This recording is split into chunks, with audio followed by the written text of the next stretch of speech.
chvíľočka, že sme sa tu spolu stretli. Vravím si, že chvíľu vyčkám, potom všetko vám vysvetlím. Aha, v skrini bol aj notár. Prosím vás, vy čo tu chcete?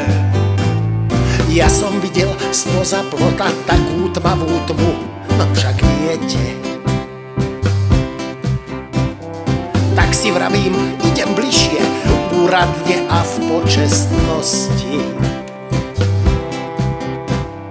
Vraj úradne notár prišiel. Pán notár, my nie sme sprostí. Vaše ženy vedia vôbec, že chodíte po návštevách. Ozval sa počestný vdovec, Nebudú sa na vás hnevať. čo to na nás tento skúša.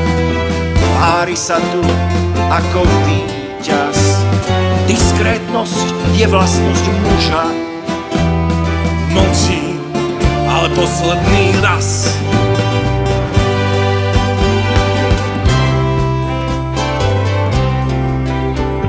Zlý sen sa mi práve prisnil, o troch kráľoch sa mi sníva.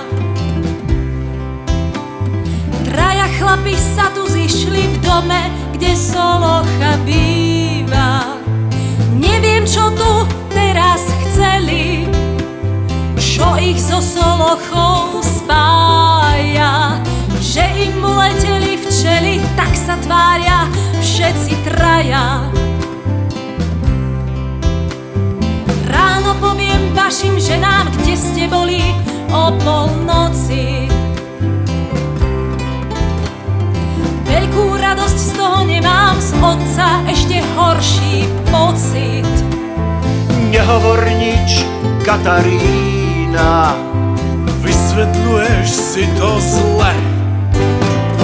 dobre, je to naša vina, že tu teraz traja sme. Len sa na nás dobre pozri, Nevieme, čo chceme. už budeme iba dobrí.